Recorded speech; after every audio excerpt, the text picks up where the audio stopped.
Hey everybody, it's Eddie J on crypto, and let's dig into the topics that I'm researching today. So right now we're talking about Gemini.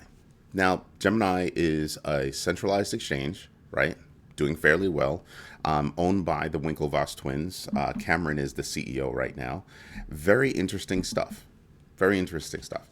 But they're about to go through another 10% of layoffs. Remember, last year, June, July, they had already laid off about 16.3 of their staff. That's right, 16.3. Why?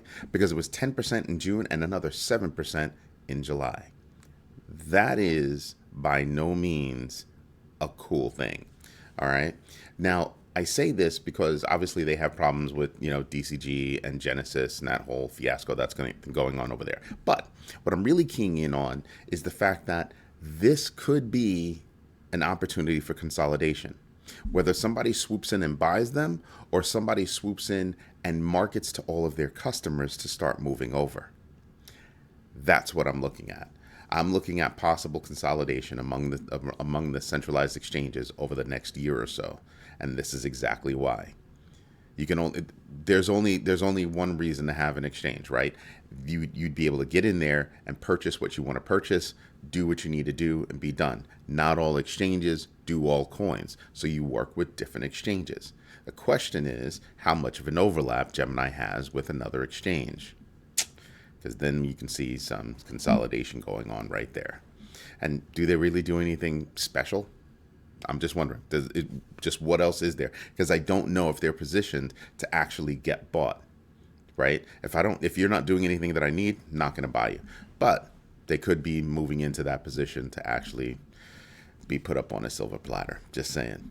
The New York State Department of Financial Services is going after companies they suspect are doing the Alameda Research FTX thing, co-mingling customer funds. That is a very big deal. Of course, I kind of sit there and wonder, well, what the hell were you doing before? Right? You've had a lot of cryptos, a lot of quote unquote crypto companies get in there and start doing dumb shit. Where were you before? What kind of regulations do you have in place where you're actively reviewing these companies? I'm not talking about making it hard for real exchanges to do business in the state, right? I'm not talking about having real companies have to jump through stupid hoops to get to do business in the state of New York. That's why the state of New York is lagging in the crypto space, and that's why California is taking off in the crypto space. New York makes it way too damn hard to do business here if you're a crypto company. And they're always late to the game. I don't know. They're kind of like a late SEC, right? I don't know. Just saying. But I would like to see them move a little bit quicker toward better regulation and making it easier for companies to actually do business here. I'm not talking about having lax regulation. I'm talking about lay out the freaking rules and make it easier for companies to walk in the door, understand the rules, and abide by those rules. Simple stuff. Anyway. Jim the flip-flop Cramer. I keep saying he's my favorite entertainer. He's not. But what he does do is he's kicked off, not him, but somebody kicked off the inverse Cramer. And I told you about this months ago, so go check out that video. But somebody's kicked off the inverse Cramer. Whatever that man says, they're doing the opposite. Love it. Well, when it comes to crypto, that's exactly what you should do. Why? This guy again is on his freaking, milk carton, just doling out, you should buy gold instead of crypto. I want you to go look at the charts of what's happened to gold and what's happened just to Bitcoin in the same time frame. Just go do that. Just go do that. Then come back to me and tell me if you should be buying gold. I don't give financial advice. I just share news reports. Me and my kids do research, all that kind of stuff, and we come up with ideas. Go do that. I want you to go do that because I'm buying more crypto. But I also want you to know something. I think you should have, dry powder at the ready. And the reason why is because I've got my DCA strategy going on, right? Where I'm just buying on a regular scheduled basis with a certain amount of money, and I make adjustments to that DCA strategy over time. That's great. But I also put into my dry powder fund. And people don't know why I have a dry powder fund. And the reason why I have a dry powder fund is for things that I think could happen, right? So you've got whales out there. We'll come back to this. We've got whales out there that are snatching up Bitcoin and Ethereum and XRP. Okay, remember I told you yesterday, XRP is huge outside of the United States. Outside the United States, XRP is doing their thing in a major way, in a major freaking way. You can move big assets cross border real fast, real cheap. Yeah, XRP is doing their thing outside the United States. Stop thinking just about the United States. Start taking a global view of the crypto and financial markets. Really, that will help you in your research, because when you take a step back and take a higher level look, that's when you're going to start to see, oh shit, exactly. All right. Now, reason why I say have dry powder is because you got companies like Microsoft and Google, Alphabet, Spotify, other companies that are laying off tens of thousands of people. Like that, tens of thousands of people. Amazon, tens of thousands of people. And they look at that and they say, oh, tech is coming back. And I sit there and I just kind of go, there's some really cool technology innovations that are happening. Those jobs might not come back. And we're not just talking about, simple paper pusher jobs. We're talking about engineering jobs that they're letting go. Engineers, project managers, designers, all that stuff. They're letting go a huge amount of people. And those jobs might not come back. Serious.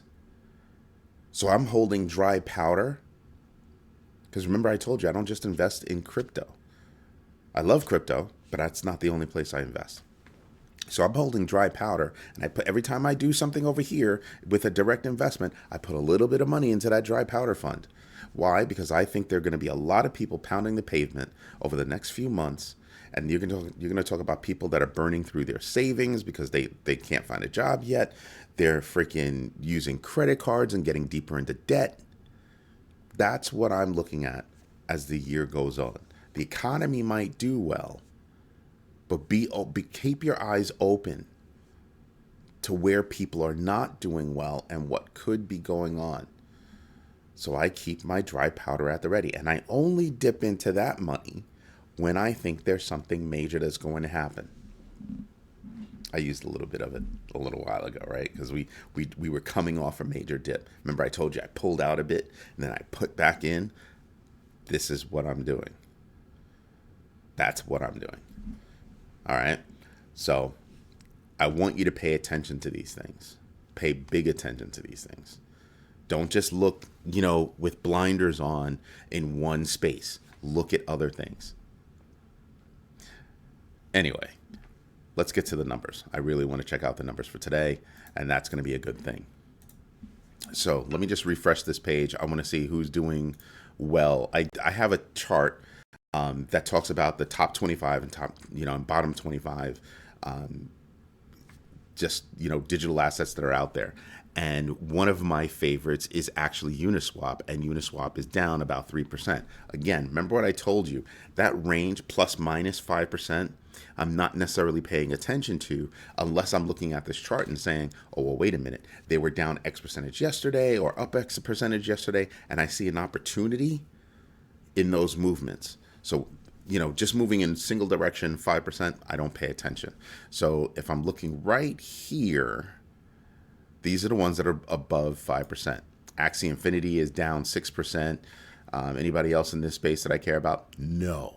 So that's all I'm looking at is Axie Infinity. Who's up? All right. Who's up that I'm paying attention to over here? Nobody. Lido DAO is something I'm paying attention to, and they're up 9%. They're up 9% because there's a lot of talk with them doing work with MetaMask and others, and they're the biggest.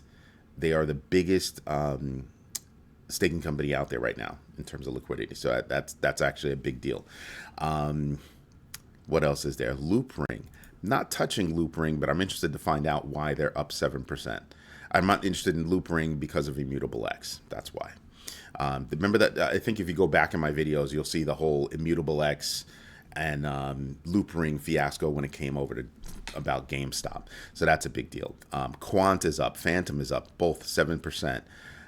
Is there anybody else? Harmony is up 5%. Again, falls within that 5% range, but the reason why I look at this chart or these two charts is because I'm looking to see who's over here and then who winds up over here, right?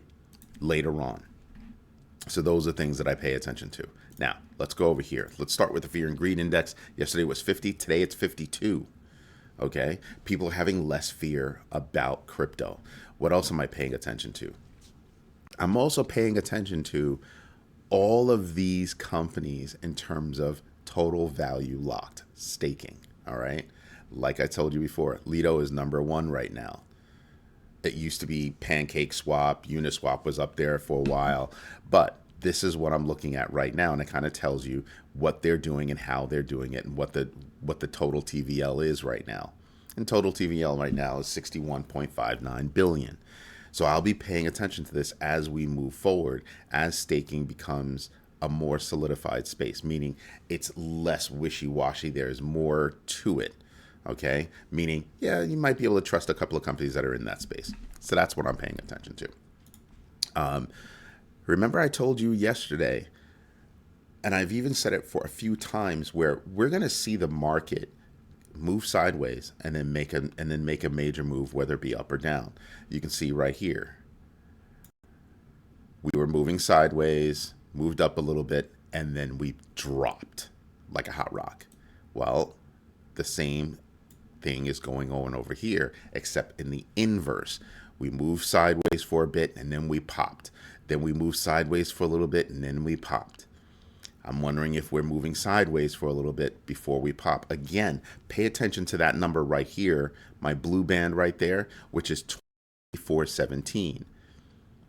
That was a previous high that was set. And then after that, I'm looking at 25,210. Again, other people are looking at, I think, 24.3. I don't care about 24.3. I care about 25,210. That's what I care about.